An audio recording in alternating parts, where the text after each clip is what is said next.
What is going on, guys? Welcome to Test This Tech, and I wanted to have a conversation here regarding to PC handhelds, also known as x86 handhelds. And I wanted to pose the point, statement, or what have you, just kind of the truth on PC handhelds and what to really expect. And this kind of originally came from the recent news from the Xbox X Ally, which they officially announced the prices. The one in white, which is less powerful, of course, is $599, and the higher up one, the premium one, is $1,000. And obviously, it's been a big hubbub in the community here, or just as far as people into tech and whatnot. A lot of people say that it's $100 too expensive, things of that nature. So Xbox is really doing things in a very different direction that we are accustomed to. And this is an Xbox Ally here. No, actually, it's not Xbox Ally. This is a Asus ROG Ally, the first one. So it's not the Ally X. This is the one with the Z1 Extreme, but it has the worst battery life. So because of the Xbox Ally and how I don't want to pay $1,000, I decided to put SteamOS on here. So I'm going to show you guys that. Took off the Windows and put SteamOS on here. But the main truth to these PC handhelds is that we're never truly going to get a handheld experience. Now, the Steam Deck is probably the main asterisk, just because it's probably the first device in a long time, especially in a PC. Sorry about that. In a PC space, to still be a great value today when it comes to retro gaming. Dollars per donut. When it comes to just quality, per price. As far as value, especially when it comes to games that are on sale, like there's the fall Steam sales have launched, which I've already purchased a bunch of games for cheap. The entire Dead Space series, or at least 1, 2, and 3, I got for under $20, which is crazy. But my main point is that aside from the Steam Deck, and even the Steam Deck OLED, depending on the game, we're not going to get the 10 plus hour battery life that we would get from a handheld that we would play back in the days, like a DSi, things of that nature. And a lot of that is because how the battery is utilized for PC. I think we're looking at PC handhelds wrong, and I feel like PC handhelds are more just like laptops. They just have controllers attached to them. Just because the battery for these are going to be just as finicky as laptops. Obviously, laptops are going to be more powerful, right? Because typically those particular integrated GPUs are going to push more power. But my point is that for laptops, that battery is really, pushing that power, having that TDP, you have to have that TDP to really push the power of the GPU and CPU and so on. So when it comes to these PC handhelds, pushing the power on these, and increasing the battery, the TDP, the wattage, if you will, it's reducing the overall battery experience. And I think, it's just something to really be noted and to understand. How long do you really want to sit down and play play a PC handheld? How long? And I feel like a lot of people that purchase these tend to be adults between the ages of, I would say, 30 to 40, maybe late 20s. But I feel like most people buying PC handhelds are around that particular price, or that particular age range, excuse me. But then it begs the question: how long do we really expect to play a PC handheld? right? And when it comes to PC handhelds, these things get hot. I mean, I don't know about you, but the old school ROG Ally, this guy here, it gets pretty freaking hot if I'm boosting the TDP, if it's at a pro or high performance. It gets very uncomfortable to hold.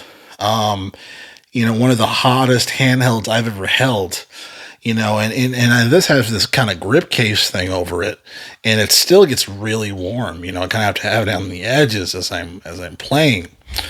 So, and the amount of time I get on this is about 2 hours and change. 2 hours and change. Russ from Retro Game Core, he did a test. He was using the MSI Claw A8. Much more powerful device than this, I would argue. But he was testing out Doom Eternal, and Doom Eternal, he was at the lowest wattage. He's at 12 watts, and he was getting about 4 hours. 4 hours. Now, to put it into perspective, the MSI Claw A8 Plus, from my understanding, that one used to be $900. I think it's over that now. I think it's in the 1,000 range. This I got used from eBay for like $450. And it's getting 2 more hours than what I would get. So it's just something to think about when it comes to just this battery issue, right? I mean, imagine. And I feel like this is going to be a bigger conversation for the Xbox X Ally, the premium version of it. This is going to be more of a conversation in future podcasts. I definitely think it will be for future episodes for other platforms. As far as for people paying $1,000 for, 3-4 hours of gaming. We don't know what type of true optimization that the Xbox ROG Ally will get. And that's where the Steam Deck wins. Of course, it depends on what type of games you're really playing on this. If you're playing something as intensive as Cyberpunk, if you're playing something as intensive as Doom Eternal, that's where that's where the conversation gets weird when it comes to these PC handhelds. Like, is it really worth it to get 2 to 4 hours of gameplay for an intensive handheld? But the other conversation is, if you're playing something more old school, right, less intensive, say you're playing Hades, for example, not that much of an intensive game in comparison to others, that's where you can get, more of an extensive amount of battery life. The very same for, say, like Spiritfarer, not as intensive, obviously, as like Doom Eternal or Max Payne 3. Even that one's older, it still takes up a decent amount of power.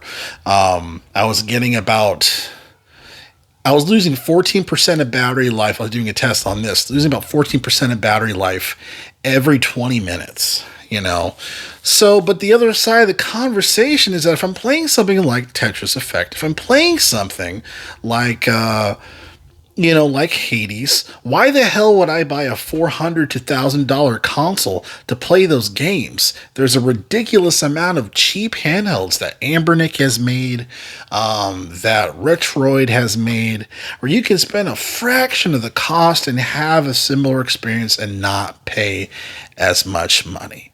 So I think when it comes to the point of this video is that we have to stop looking at PC handhelds like every other handheld device. We can't look at this as a Retroid device, as an iNeo device. I mean, even those, depending on the game you're playing, the game's being played, depending on the intensity, you're not going to get. We're the days of DSi, Nintendo, the 10, 20 hour gameplay, those days are gone. It's just these games are too powerful. So because of that and the wattage of the battery life, 2 to 4 hours, and I know obviously people say, Steam Deck, you can get up to 6 to 10 hours of gameplay, but it's all dependent on what type of games, right? So for someone who's very, very new to this, considering it, I think we just have to look at this more as cheaper laptops than